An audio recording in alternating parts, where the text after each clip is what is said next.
ಪ್ರತಿ ಮನುಷ್ಯನಿಗೂ ಪ್ರತಿ ವ್ಯಕ್ತಿಗೂ ಯಾವುದೋ ಒಂದು ಸಮಸ್ಯೆ ಅನ್ನೋದು ಇರ್ತದೆ. ಸಮಸ್ಯೆ ಇಲ್ದೇನೂ ಯಾರನ್ನಿದಾರ?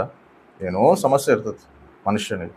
ಅಸಲು ಮನುಷ್ಯನಿಗೆ ಸಮಸ್ಯೆಗಳು ಎದಕ್ಕೆ ಬರ್ತಾವ, ಯಾಕೆ ಬರ್ತಾವ, ಕಾರಣ ಏನು? ಮನುಷ್ಯನಿಗೆ ಸಮಸ್ಯೆಗಳು ಬರೋಕ್ಕೆ ಕಾರಣ ಏನಪ್ಪ ಅಂತಂದರೆ ಅದು ಅವನ ಪಾಪ. ಈ ಪಾಪ ಹೆಂಗೆ ಬರ್ತತೆ? ಪಾಪ ಹೆಂಗೆ ಬರ್ತದೆ ಅಂದರೆ ಬೈಬಲ್ ಏನು ಹೇಳ್ತಂದರೆ ನಮ್ಮ ಆಸೆಲಿದ್ದ ಪಾಪ ಹುಟ್ಟತಂತ. ಪಾಪ ಹೆಂಗೆ ಬರ್ತತೆ? ನಮ್ಮ ಆಸೆಲಿದ್ದ ಪಾಪ ಹುಟ್ಟತದೆ.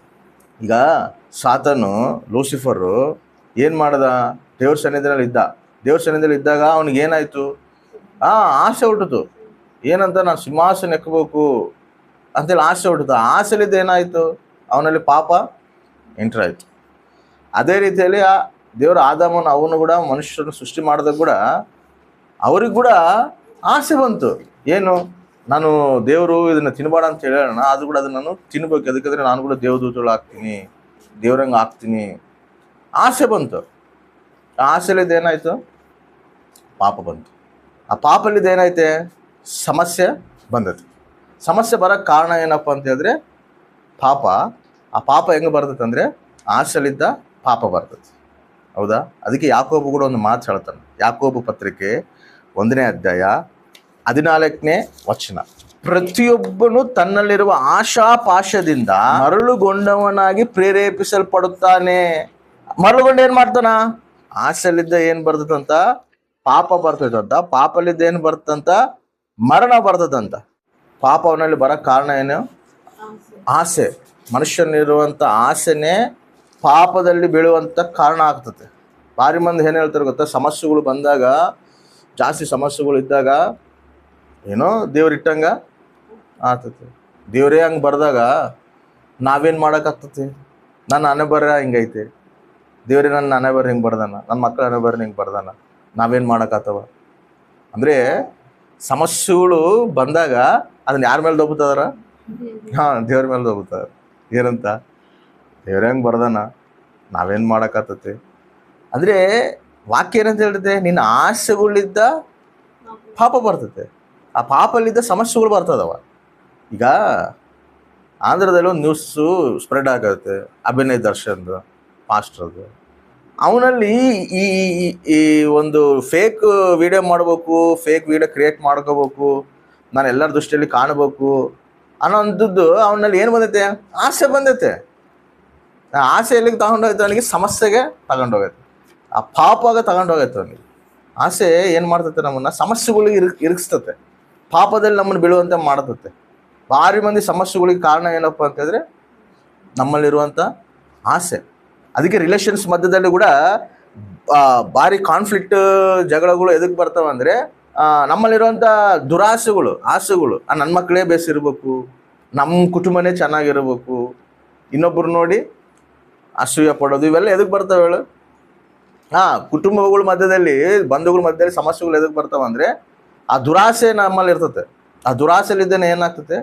ಸಮಸ್ಯೆಗಳು ಕ್ರಿಯೇಟ್ ಆಗ್ತವೆ, ಸಮಸ್ಯೆಗಳು ಪ್ರಾರಂಭ ಆಗ್ತವೆ, ಅದರಿಂದ ಪಾಪ ಎಂಟ್ರಿ ಆಗ್ತದೆ. ಅದಕ್ಕೆ ದೇವರು ಏನಂತ ಹೇಳ್ತಾರೆ ಅಂದರೆ, ಇಷ್ಟು ಪಾಪದಲ್ಲಿ ಬಂದರೆ ಕೂಡ, ಇಷ್ಟು ಸಮಸ್ಯೆಗಳಲ್ಲಿ ಎದುರಿಸ್ತಿದ್ರೆ ಕೂಡ ಮನುಷ್ಯನು, ದೇವರು ಇನ್ನೂ ದೇವ್ರ ಕೃಪೆ ತೋರಿಸ್ತಾರೆ. ದೇವ್ರು ಎಷ್ಟು ಕೃಪಾಮಯ ನೋಡಿ. ತಪ್ಪು ಮಾಡಿರೋದು ಯಾರು? ಮನುಷ್ಯನು ತಪ್ಪು ಮಾಡಿ ಮನುಷ್ಯನಲ್ಲಿ ದುರಾಸೆ ಇಟ್ಕೊಂಡು, ಆ ದುರಾಸೆಲಿದ್ದ ಸಮಸ್ಯೆಗಳು ತಂದುಕೊಂಡು, ಪಾಪನ ತಂದುಕೊಂಡು, ಇವೆಲ್ಲ ಸಮಸ್ಯೆನ ಎದುರಿಸ್ತಿರುವಾಗ ಕೂಡ, ಈ ಶೋಧನೆಗೆ ಒಳಗಾದಾಗ ಕೂಡ ದೇವ್ರು ಏನು ಮಾಡ್ತಾನೆ ಗೊತ್ತಾ? ಇನ್ನೂ ಕೃಪೆ ತೋರಿಸ್ತಾನೆ. ಏನಂತ ಹೇಳ್ತಾನೆ ಗೊತ್ತಾ? ಶೋಧನೆಗಳು ನಿನಗೆ ಬರ್ತಾವ, ಆದರೂ ಕೂಡ ಶೋಧನೆಗಳಿದ್ದ ನಾನು ನಿನ್ನ ತಪ್ಪಿಸ್ತೀನಿ. ಶೋಧನೆಗಳು ಯಾರ್ಲಿಂದ ಬಂದವ? ದೇವ್ರಲಿಂದ ಬಂದವ. ದೇವ್ರಲಿಂದ ಬಂದಿಲ್ಲ. ಶೋಧನೆ ತಂದ್ಕೊಂಡಿರೋದು ಯಾರು? ಸಮಸ್ಯೆ ತಂದ್ಕೊಂಡಿರೋದು ಯಾರು? ಮಾನವನು. ಶೋಧನೆ ಮಾನವನೇ ತಂದ್ಕೊಂಡನ. ಆದರೆ ದೇವ್ರೇನಂತ ಹೇಳ್ತಾನೆ ಗೊತ್ತಾ? ಶೋಧನೆಗಳು ಬಂದರೆ ಕೂಡ ಅದರಾಗಿದ್ದ ನಾನು ನಿಮ್ಮನ್ನು ತಪ್ಪಿಸ್ತೀನಿ. ಇನ್ನೊಂದು ಮಾತು ಏನಂತ ಹೇಳ್ತಾನೆ ಗೊತ್ತಾ? ನೀನು ಎದುರಿಸುವಷ್ಟೇ ಶೋಧನೆ ನಿನಗೆ ಬರ್ತಾವ, ಅದಕ್ಕಿಂತ ಜಾಸ್ತಿ ಬರೋದಿಲ್ಲ ಅಂತ ಕೂಡ ಹೇಳ್ತಾನೆ. ಅಂದರೆ ಶೋಧನೆ ಕೂಡ ಬಂದರೂ ಕೂಡ ಅದು ನಿನಗೆ ಎಲ್ಲವರೆಗೆ ನಾನು ಅನುಮತಿಸ್ತೀನಿ ಅಂದರೆ ನೀನು ತಟ್ಕೊಂಡವರೆಗೆ ಅನುಮತಿಸ್ತೀನಿ, ಮತ್ತು ಅದಕ್ಕಿಂತ ಜಾಸ್ತಿ ಕೂಡ ಶೋಧನೆ ನಿನಗೆ ಅನುಮತಿಸೋದಿಲ್ಲ ಅಂತ ಕೂಡ ದೇವ್ರು ವಾಗ್ದಾನ ಮಾಡ್ತಾರೆ. ಇನ್ನೂ ಎಷ್ಟು ಕೃಪೆ ತೋರಿಸ್ತಾರೆ ನೋಡ್ರಿ.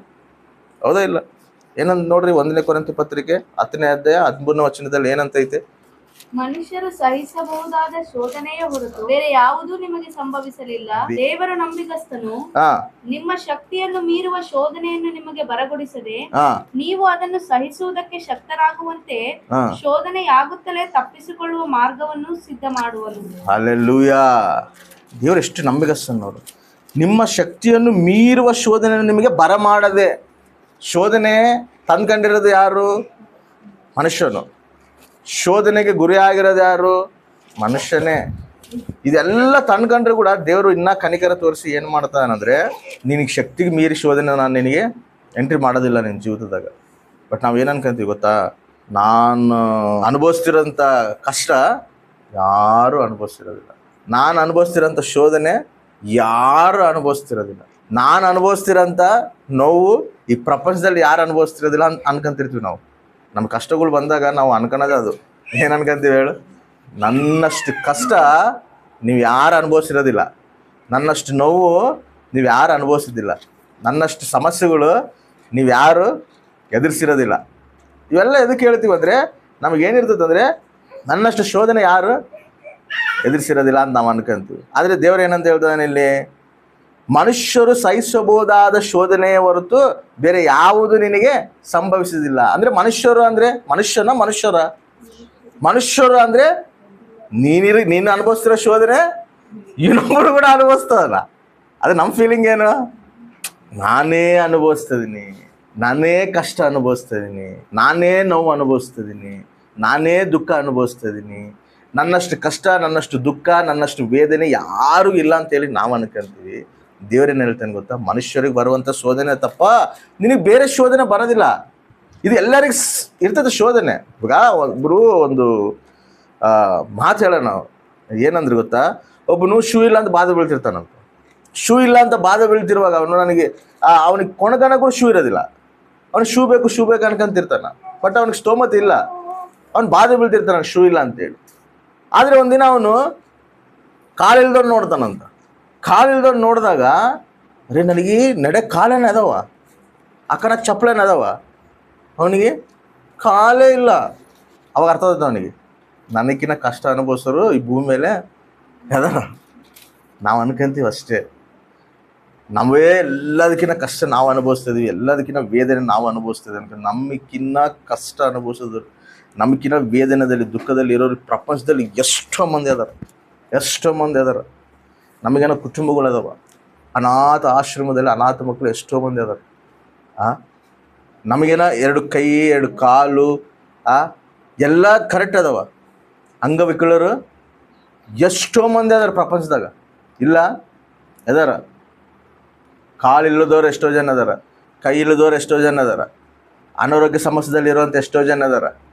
ಇನ್ನು ದೇವರು ನಮಗೆ ಆರೋಗ್ಯ ಕೊಟ್ಟನ, ಕಾಲು ಕೊಟ್ಟನ, ಕೈ ಕೊಟ್ಟನ. ಬಟ್ ನಾವು ಏನನ್ಕಂತೀವಿ ಹೇಳು? ನಾನು ಅನುಭವಿಸ್ತಿರೋಂಥ ಶೋಧನೆ ಯಾರು ಅನುಭವಿಸ್ತಿಲ್ಲ. ಈ ಥಾಟು ಯಾರು ಕೊಡ್ತಾರೆ ಗೊತ್ತಾ? ಸಾತಾನು ಕೊಡ್ತಾನೆ. ಇದು ಡೇಂಜರ್ ಥಾಟ್. ಇದು ಏನಂತ? ನಾನು ಅನುಭವಿಸ್ತಿರೋ ಶೋಧನೆ ಯಾರು ಅನುಭವಿಸ್ತಿಲ್ಲ ಅಂತೇಳಿ ಬಾಧೆ ಬೀಳ್ತೀವಲ್ಲ, ಈ ಥಾಟ್ ಯಾರು ಕೊಡ್ತಾರೆ ಗೊತ್ತಾ? ಸಾತಾನು. ಎದಕ್ಕಂದರೆ ಈ ಆಲೋಚನೆ ನಮ್ಗೆ ಏನು ಮಾಡ್ತೈತೆ ಅಂದರೆ, ದೇವ್ರನ್ನ ಪ್ರಶ್ನೆ ಮಾಡಂಗೆ ಮಾಡ್ತೈತೆ. ಯಾಕ್ದೇವಾ ನನಗೆ ಎದಕ್ಕೆ ಇಷ್ಟು ಕಷ್ಟ, ನನಗೆ ಎದಕ್ಕೆ ಇಷ್ಟು ವೇದನೆ, ಎದಕ್ಕೆ ನನ್ನ ಜೀವದಲ್ಲಿ ಹಿಂಗೆ ನೀನು ಮಾಡಿ, ಎದಕ್ಕೆ ನನ್ನ ಜೀವದಲ್ಲಿ ಹಿಂಗೈತೆ? ಇದು ಪ್ರಶ್ನೆ ಮಾಡೋಂಗೆ ಮಾಡ್ತೈತೆ. ಅಪವಾದಿ ಹುಟ್ಟಿಸುವಂಥ ಒಂದು ಭಯಂಕರವಾದ ದೇವ್ರಿಗೆ ವಿರುದ್ಧವಾದ ಆಲೋಚನೆ ಇದು. ಏನು ಸಮಸ್ಯೆ ನಮಗೇ ಐತೆ ಅನ್ನಂಗೆ ತೋರಿಸ್ತಾನೆ ಅವನು. ನೀನು ಅನುಭವಿಸ್ತಿರೋ ಸಮಸ್ಯೆ ಈ ಪ್ರಪಂಚದಲ್ಲಿ ಯಾರು ಅನುಭವಿಸಿದಿಲ್ಲ ಅನ್ನಂಗೆ ತೋರಿಸ್ತಾನೆ ಅವನು. ಅದು ತೋರಿಸಿ ನಮ್ಗೆ ಏನಿಸ್ತದೆ ಗೊತ್ತಾ? ನಮ್ಮ ಸಮಸ್ಯೆನೇ ನಮಗೆ ದೊಡ್ಡದು ಅನಿಸ್ತದೆ. ನಮ್ಮ ಸಮಸ್ಯೆನೇ ಈ ಪ್ರಪಂಚದಲ್ಲಿ ಯಾರು ಅನುಭವಿಸಿರೋ ಸಮಸ್ಯೆ ನಾನೇ ಅನುಭವಿಸ್ತೇನೆ ಅನಿಸ್ತದೆ. ಅವಾಗ ಏನು ಅನಿಸ್ತದೆ ಗೊತ್ತಾ? ಆ ಆಲೋಚನೆ ಏನು ಮಾಡ್ತದೆ ಗೊತ್ತಾ? ದೇವರಿಗೆ ವಿರುದ್ಧವಾಗಿ ಪ್ರಶ್ನೆ ಮಾಡೋಂಗೆ ಮಾಡ್ತದೆ. ಈ ಆಲೋಚನೆ ಹುಟ್ಟಿಸೋದು ಯಾರು? ಅಪವಾದಿ. ಅವ್ನು ನೈಸಾಗಿ ಮಾಡ್ತಾನೆ. ನೀವೆಲ್ಲ ನೈಸಾಗಿ ಅವ್ನು ನಮ್ಮಲ್ಲಿ ಆಲೋಚನೆಗಳು ಹುಟ್ಟಿಸ್ತಾನ, ದೇವ್ರಿಗೆ ವಿರುದ್ಧವಾದ ಆಲೋಚನೆಗಳು ಹುಟ್ಟಿಸ್ತಾನ. ಆದರೆ ದೇವ್ರು ಏನು ಮಾಡ್ತಾನೆ ಹೇಳು? ನಿನಗೆ ಶಕ್ತಿಗೆ ಮೀರಿ ಶೋಧನೆಗಳು ನಾನು ನಿನಗೆ ಕಳಿಸೋದಿಲ್ಲ. ನೀನು ಅನ್ಕೊಂತಿದ್ದಿ ನೀನು ತಟ್ಕೊಳ್ಳೋಂಥ ಶೋಧನೆ ನಾನು ನಿನಗೆ ಅನುಮತಿಸ್ತೀನಿ. ಈ ಶೋಧನೆಯಲ್ಲೂ ಕೂಡ ನಾನು ನಿನಗೆ ಜಯ ಕೊಡ್ತೀನಿ. ಹೆಂಗೆ ಕೊಡ್ತೀನಿ ಅಂದರೆ, ಶೋಧನೆಯಲ್ಲಿದ್ದೇನೆ ಜಯ ಕೊಡ್ತೀನಿ. ಆಮೇಲೆ ಶೋಧನೆ ಎದಕ್ಕೆ ದೇವ್ರಿಗೆ ನಮಗೆ ಎಂಟ್ರಿ ಮಾಡ್ತಾನಂದರೆ, ನಮ್ಮನ್ನು ಬಲಪಡಿಸಕ, ಮನುಷ್ಯರು ಹೆಂಗಿರ್ತಾರ, ನಮ್ಮ ಜೀವಿತ ನಾವು ಹೆಂಗೆ ಕಟ್ಕೋಬೇಕು, ನಿಜವಾದ ಜೀವಿತ ಅಂದರೆ ಏನು, ಸತ್ಯ ಯಾವುದು, ಅಸತ್ಯ ಯಾವುದು, ಯಾವ ಮನುಷ್ಯರು ಯಾವ ಮನುಷ್ಯರು ಸ್ವಭಾವಗಳು ಹೆಂಗದವ, ಇವನ್ನೆಲ್ಲ ತಿಳಿಸೋಕ್ಕೆ ದೇವ್ರು ನಮ್ಮನ್ನ ಏನು ಮಾಡ್ತಾರೆ ಗೊತ್ತಾ, ಅದೇ ಶೋಧನೆಗಳು ಮಧ್ಯದಲ್ಲೇ ನಡೆಸ್ತಾರೆ. Amen, hallelujah. ಅದಕ್ಕೆ ಹೆಸರು ನಾಡಿರೋದು, శోధించబడిన మీదట నేను సువర్ణమై మారెదను, నేను వెళ్ళే మార్గము నా యేసుకే తెలియుನು. ನಾವು ಹೋಗೋ ಮಾರ್ಗ ನಮಗೆ ಅರ್ಥ ಆಗೋದಿಲ್ಲ. ಶೋಧನೆ ಬಂದಾಗ ಅದೇ ದೊಡ್ಡ ಶೋಧನೆ ಅನ್ಕೊಂತೀವಿ.